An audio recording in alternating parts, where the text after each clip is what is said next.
মরণ জীবিত আল্লাহ পাকের হাতে ভাই, এর কেউ বলতে পারে না ভাই, সব আল্লাহ পাকের ইচ্ছা। আমাদের পুরান ঢাকা মানে একটু ঝুঁকিপূর্ণ, ঠিক আছে। সাউন্ড ছিলাম, তেলপাতি ছিলাম, ওই তেলপাড়ের উপরে সব মানে ইটা পড়ছে, তখন আমরা নিচে ছিলাম।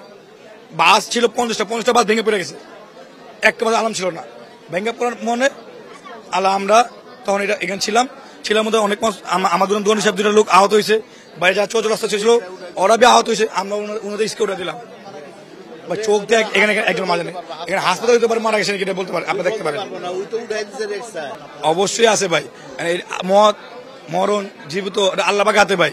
ঠাটা পড়লে এটা আল্লাহ পাকের হাতে, আমরা আমি তখন করতাম আজকে জানতাম আজকে ভূমিকম্প আমার দোকানে সেই কাজটা হবে, তো আমি কাছে তখন করতাম, আমি আজকে বাসা ঘুমা থাকতাম, এর কেউ বলতে পারে না ভাই, সব আল্লাহ পাকের ইচ্ছা।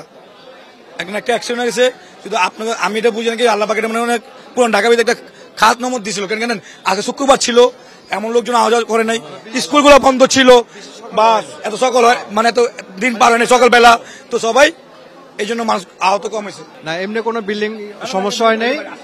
আমাদের পুরান ঢাকা মানে একটু ঝুঁকিপূর্ণ, ঠিক আছে।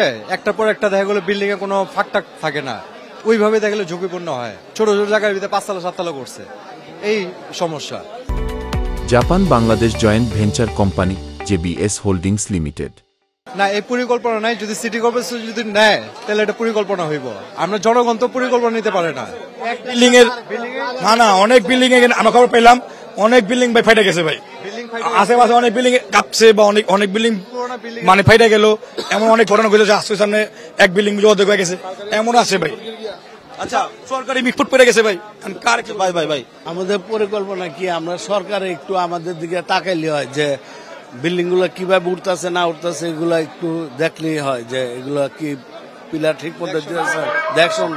আর একটা কথা কি, একটার সাথে একটা বিল্ডিং লাগানো, যাতে একটু ঝুঁকিপূর্ণ কম। এই বিল্ডিংটা ওই বিল্ডিং এর সাথে এই যে আলগা আলগা বিল্ডিং না, তো আলগা বিল্ডিং থাকলে ঠিকই দইসা পড়তো না। এটা তো ঢাকা, এটা এই ঢাকার মধ্যে, পুরান ঢাকার মধ্যে এগুলা নাই, এগুলা কোন আউটসাইডে আছে। পুরান ঢাকা বাইরে বাড়িলে আরো পড়বো, উপরে থেকে আরো পড়বো, ঝুঁকিতে আছে আমরা।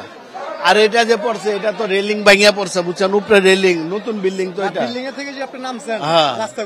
রাস্তা সবই তো বিল্ডিং, এটা তো নতুন বিল্ডিং। ওই যে উপরে রেলিংটা পড়ছে, তাও কি ওই যে বাস আছিল, বাসের মধ্যে পড়ছে, সেফটি আসলে একটু বাঁচছে।